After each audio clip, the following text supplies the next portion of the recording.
どうも、モブです。今回は、新規勢や復帰勢向けのガイドになるよ。それじゃ、早速見ていこう。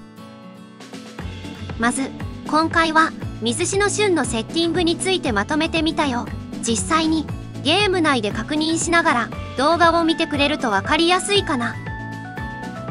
それでは、早速本題に移るよ。まずは、普段使用している、武器のレベルを最大にしよう。武器は、レベルを上げることで攻撃力や HP を増加することができるよ。また武器の攻撃力は基本攻撃力に分類され火力の土台となるため序盤では優先して強化すべき要素になるよ。次はステータス振り分けについてだよ。まず結論から言うと正しいステ振りは筋力プラス感覚になるよ。正確には筋力中心で精密度が 99% に近づくように感覚に少しだけ振るという表現だよ。しかし精密度は敵のレベルや戦闘力の差などによって複雑な計算が必要となるため基本的には筋力全振りが安定志向になるよ。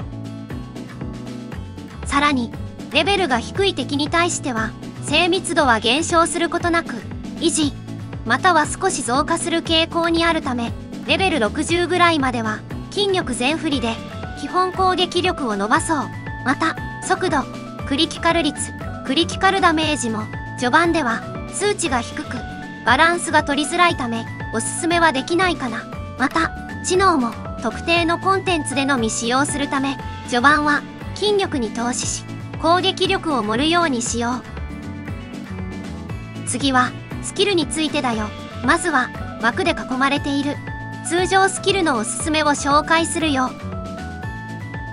まず1つ目のおすすめのスキルはアーマーブレイクになるよ。アーマーブレイクは基本的に敵のブレイクゲージを削る効果があるよ。このブレイクゲージはこの後の説明でも出てくるけど簡単に言えばダメージが通りにくくなるバリアのようなものだよ。そしてアーマーブレイクはブレイクスキルの中でも削る効果が大きく特殊効果も付与しているためおすすめになるよ。特に風属性の真空波は受けるダメージ増加のデバフ効果があるため汎用性が非常に高いよ。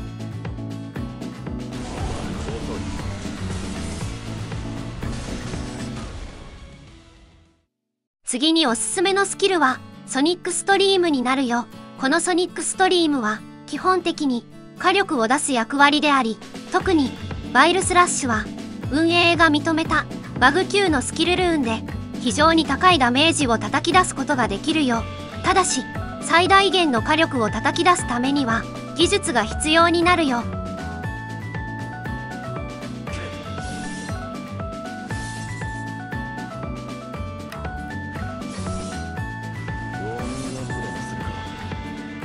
次は通常スキルの下の QTE スキルについて紹介するよ。まず崩壊スキルのおすすめのルーンは雷鳴になるよ。この雷鳴はブレイクゲージがある敵にもない敵にも強力なダメージを叩き出すことができるよ。この雷鳴も真空波と同じで汎用性が非常に高いためおすすめだよ。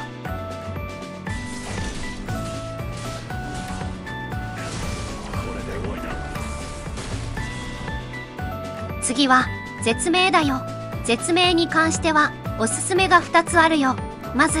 1つ目は暗影になるよ。このスキルルーンは自身の HP を消費して大ダメージを与えることができるよ。また攻撃範囲も広いため雑魚処理に使うこともできるよ。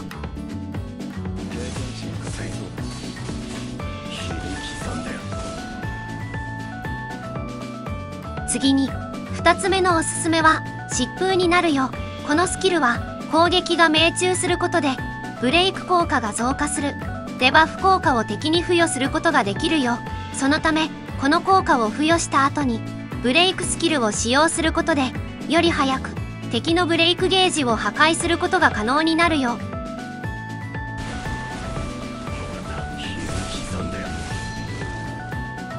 次はおすすめのスクフクの石について紹介するよ。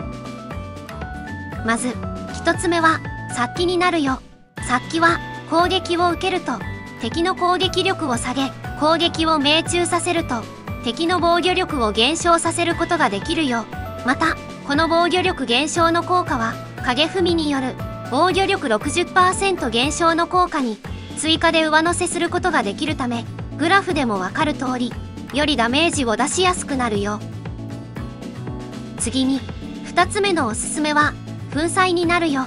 粉砕の効果は、ブレイク効果を増加させ、さらに、ブレイク状態の敵に対して、与えるダメージが増加するよ。この、ブレイクゲージとは、敵によって、ダメージ減少率は異なるものの、ブレイクゲージを破壊しないと、比較的ダメージが通らないよ。そのため、ブレイクゲージを早く破壊するために、この粉砕が大きく役に立つよ。また、ブレイクゲージを破壊すると、数秒間、ブレイク状態になり、普段よりダメージが通りやすくなるよ。そこに、粉砕の効果が追加で働くため、さっきのように、2つの効果が戦闘面で大きく活躍するよ。